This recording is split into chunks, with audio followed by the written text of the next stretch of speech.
Hi, I'm Jason West. I'm Steve Fukuda. I'm Vince Zampella. I'm Mackie McCandlish. I'm Ziad Riki. What you're looking at here is Tank Hunt, one of our Russian levels. In the game, it's called Repairing the Wire, but we used to call it Tank Hunt because you were originally just going to hunt down the tanks in the streets of Stalingrad. Then, after some testing, we realized, hey, this isn't entirely everything it should be, so we need a story for this level. So we came up with this idea that you would be repairing a field phone wire that connected a couple of outposts, and that's the story. And then later you do destroy tanks. Right. Well, we just saw some friendlies do some cool corner behavior where they step out from the corner, which they didn't do in Call of Duty 1. And we just saw an enemy do it, in fact. So our AI do all sorts of more interesting stuff now like that. That not only looks good, but it helps with the gameplay quite a bit because it was really hard to see and hit the enemies in Call of Duty 1 sometimes. Yeah, you're often shooting at their elbows that were like poking out behind cover. So now they make a more distinct effort to either be in cover or be exposed and trying to attack you. We did a lot of testing with focus testers on this level. We watched how they played it. Initially, the level was a lot more open-ended, and we noticed that players would often get confused as to where to go. They would get misled by certain cues in the level. So the wire also helped to guide their path. Originally, we were playing somewhat more realistically, where we had the wire being buried under rubble and snow, and they could never see it. So over time, over several tests, it migrated more and more towards the center of the path. Yeah, hopefully people have an easy time getting through this level at this point.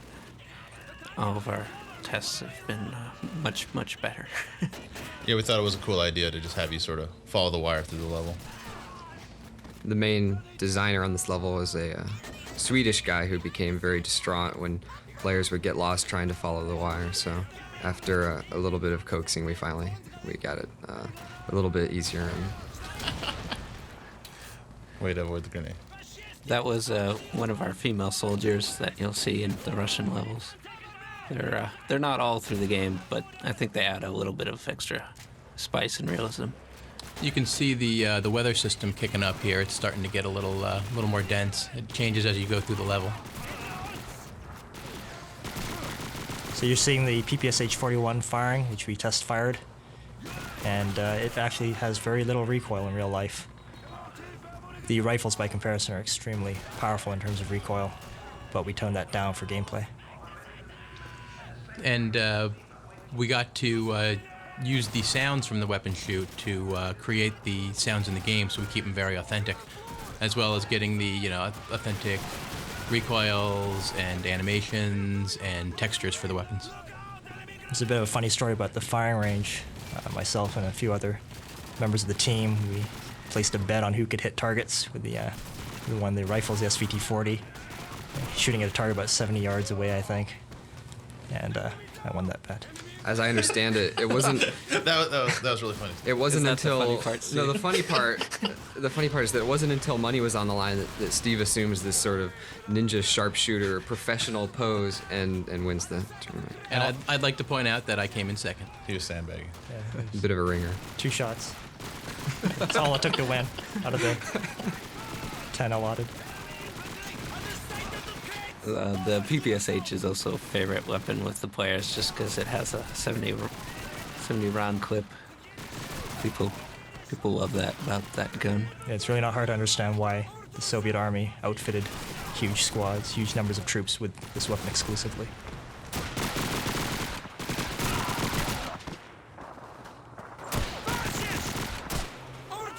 Yeah, we can hear the AI talking excessively about the situation that's going on here, talking about the fascists to the south. They really go on and on about the fascists. Yeah, that's what you're hearing is the new battle chatter system, which we recorded 25,000 lines of dialogue for the game to be used throughout the level to provide clues as to what's going on around you. Only a couple thousand are fascist. Yeah, there's more storage allocated to sound on this game than the entire Call of Duty 1. It really brings the squad to life and makes them more useful, more believable. You'll see the player in this demo, he throws grenades a lot, and what might not be obvious to players is that the Germans will frequently drop grenades when you kill them, so after, you really want to try to use your grenades as much as possible, and then as you run past their bodies, you'll pick up more grenades, and then you can continue to use them and throw the AI for a loop and really get them to move around a bit and then shoot them when they come running out. If you watch for the piano on the 3rd level above there, you may see it fall down in a minute. Oh, There it goes. There's the grenade icon on the screen right now. That's an indicator we added to let the player know when there's a grenade in proximity to him that could injure him. as you can see, the AI don't have those. When we were testing the game, we found that players were so involved in the combat that they wouldn't have the opportunity to notice nearby grenades, so we really needed to add that. I think it adds a lot to the gameplay. And on the AI avoiding grenades, it was it's more fun when your grenades can actually kill AI Right. than Sometimes I think testers look at the grenade icon as an indicator that they're supposed to throw a grenade over there, which leads to calamity. Well, I don't think you can overdo the information you give to the player as far as what's going on when you start making games with this much action. You can see autosave just happened right there. We had to add a lot of autosaves to this level. It's a pretty difficult level. The autosave system is smart enough to not autosave if somebody's aiming directly at you or shooting at you, or there's a grenade about to blow up next to you. Yeah, we really push the autosave system. It's very important. Right, especially Although- considering that we took out the player's ability to save and load freely at any time. It was important to have a really good autosave system. Yeah, hopefully the player never notices it, but I think it would make the game unplayable if we didn't have it.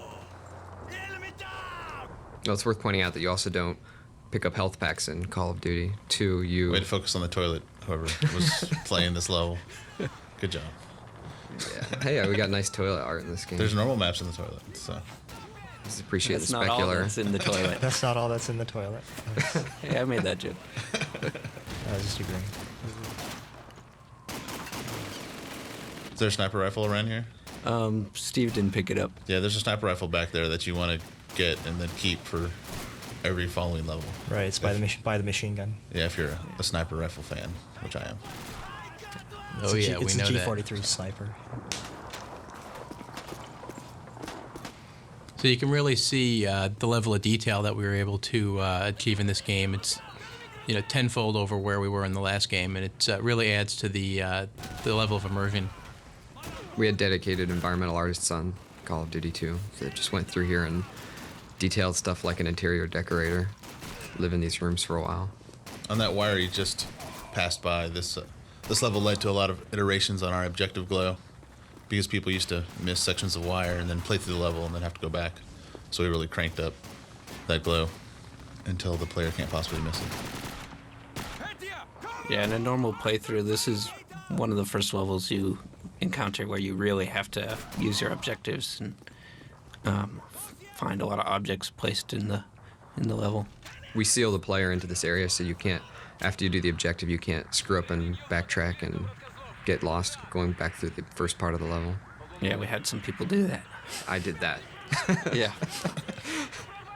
These are sticky bombs. Little Saving Private Ryan reference there.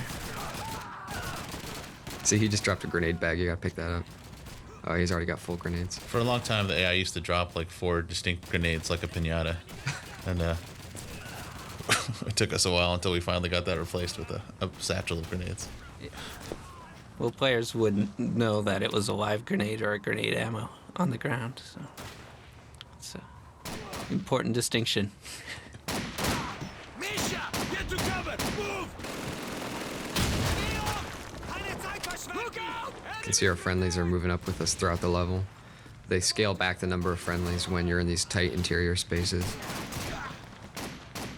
So that guy just fell down and grabbed his neck, and now if you could sort of see the German on the right, he was crawling away and now he's out of sight. Our Germans will try to crawl away to die in a cold corner.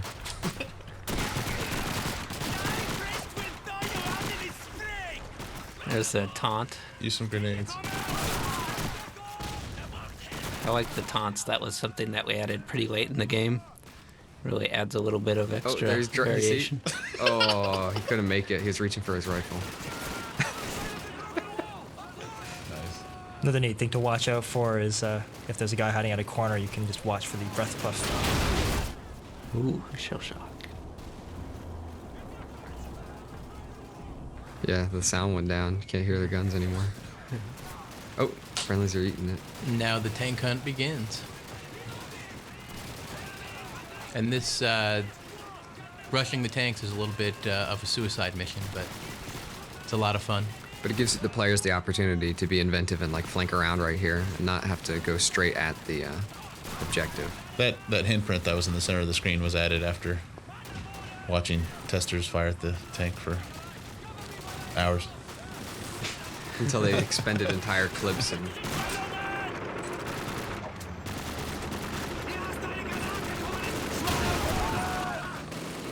You can see our tank is moving around, avoiding the player. Nice little gameplay addition. You're actually going to get a mobility kill on the tank? I don't know about this playthrough. I think it'll be on this second tank that you'll see it. There are a number of different ways that your friendlies will clear out the interior of the tank.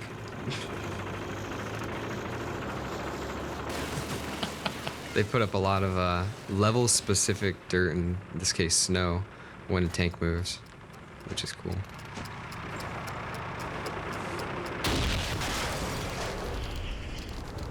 Oh, are we gonna see the tank? Kill No, him? that was the blow up. If you put it on the engine or whatever, Oh, yeah, it right. blows it up. Yeah, 2 different ways to destroy a tank in this level. Places like this are good places to throw smoke grenades, which a lot of new players, since that's a new addition to Call of Duty 2, it takes them a while to get in the habit of using smoke grenades. Yeah, you start each level with 4, so it's usually a good idea to try to think about the different places in the level that you might want to throw in. Some levels let you find more, but you always know you have 4, so you can... Like this little area we've added as an alternate route, because that used to be just one alley, and then players would constantly get mowed down there and not use their smoke grenades. So we added this little detour route so that you can play it without having to use a smoke grenade. You might notice from time to time in the game that there's bicycles placed, and sometimes in perhaps not the most appropriate places, but He lives there and past that door. I know he rides to work from there, and that's because one of our artists is really into bicycles and placing them. And the same guy, he was a little upset when we cut the Russian tank, which makes some of these levels a little harder. I guess you never have any Russian tanks helping you, and I think we learned something from that for future games to always outfit both sides with at least one heavy mechanized weapon. And bicycles. And bicycles. bicycles. While we're on topic of these random objects, if you notice there's sometimes pianos on various interiors throughout the game, you can actually try playing them. That was a Swifty. Just Yeah. hit the use key. Semi-Swifty. In fact, it's even mapped out a little bit, up and down. Yeah, you can actually play it too. Play the high notes, play the low notes. So this is actually getting to the section where the original gameplay comes in. Yeah, this is cool because we reuse the original area and let you use what you've learned from the original section. Right, if you plant the explosive on the top, the rear of the tank, that will destroy the tank outright. If you plant it on the wheels at the back, it'll actually create a mobility kill. You'll see the tread actually get popped. Wow, I just learned that. That's awesome. Yeah. And the friendlies come over and Right. do the If stuff. the tank ends up stopping in a place where your friendlies can't really get to it, then after a certain amount of time, it'll just time out and explode on its own. We actually Sabotage. made a model of the tank with the tread destroyed as Right. well. Just for that. We personally. Me and you, Mackie. So there's the friendlies going up to take out the rest of the tank. Extreme modeling. Yeah. Oh. Get away, friendly. It's gonna... Oh. Yay. Oh, no, he probably ate it. Yeah. Yeah. It's dangerous work.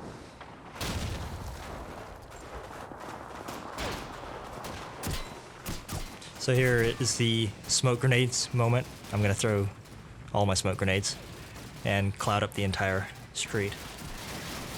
There's a smoke grenade behind that barrel. Yeah, this is a pretty intense moment. Grenade, get out of there! You got to be careful when you're running into these huge smoke clouds because the AI will melee you. They'll come out and just bash you to death. Especially for the higher difficulty levels, it's just one hit and you're gone. So you got to be very careful. It can work against you. You can see their silhouettes though in the smoke. Right. And they can see yours Yep. if you get really close. If you get close enough to see their silhouettes, then You should shoot them. yeah, then you're in melee range. Yeah, I've been beaten down a few times with someone coming out of the smoke. It's a really scary moment. I enjoy it. Also in the smoke, the friendly name pop-up doesn't work, so you can't use that to tell whether or not it's friend or foe. In case it's not entirely obvious, you should use ADS a lot in this game and aim at the enemies. ADS is aiming down the sight for the uninitiated. And iron sights for people that play other games. Actually, I heard that's the term they use in the Marines. Oh, is that Iron where it sights. comes from? Yep. I wasn't in the Marines myself. So what do they call shooting from the hip? Does anybody shoot that way? Video game characters. So here's the music cue that's playing, composed by Graham Revell and recorded in Bratislava. When the Germans tried to use that tank against the Russians, they actually had a really hard time. The T-34 would take it down easily, so they had to build the Tigers and things specifically for the Eastern Front. See there's a PPS-42 under the use icon. It's another one of the submachine guns we introduced for COD 2. Let's go. Nice little banana clip on that gun. Yeah. To the train yard.